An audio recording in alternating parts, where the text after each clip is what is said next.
While the common currency is still bound and range against the dollar, it's generally firm against other major currencies. The main focus today will be on the European Central Bank's meeting. The ECB will be very likely to leave its policy rate unchanged at the October meeting.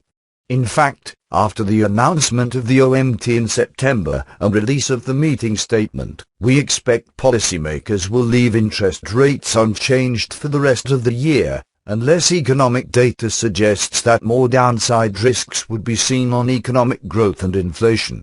At the press conference, we expect President Draghi will need to give further clarification on operations of the OMT as well as Spain's sovereign debt problems.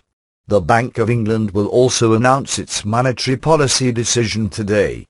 Interest rates will remain at 0.5% and the asset purchase programme at £375 billion. The quantitative easing programme is expected to be expanded once again after the latest £50 billion programme completes in November. Another focus is on Spain's debt auction. Spain is set to sell up to €4 billion worth of 2014, 2015 and 2017 bonds today.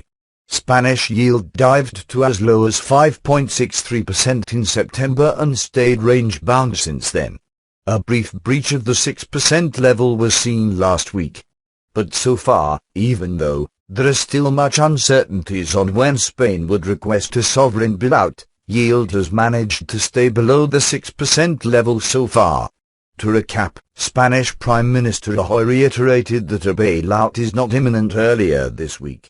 IMF Managing Director Christine Lagarde told a newspaper that, if Spain wants it, we could help in diverse ways, for example by simply auditing and monitoring reforms negotiated with its European partners without the IMF participating in financing, but we could also play a role in financing. The Federal Open Market Committee meeting minutes will also be scrutinized today. The minutes are particularly important as the Fed announced the effectively unlimited QE3 program during the meeting. Markets perceived it as an important move towards adopting an explicit target for unemployment rate. Some Fed officials advocated an unemployment rate between 5 to 6% would be needed before ending the stimulus program. And it will be interesting to see how others think about this number. Economists are expecting more debate on the issue of unemployment rate and inflation numbers for the rest of the year.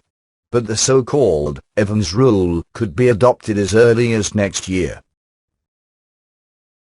On the data front, the Australian dollar somewhat stabilized mildly as building approvals beat expectation by rising 6.4% month-on-month in August, while retail sales missed and rose 0.2% month-on-month.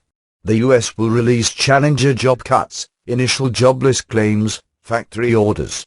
Canada will release IVPMI,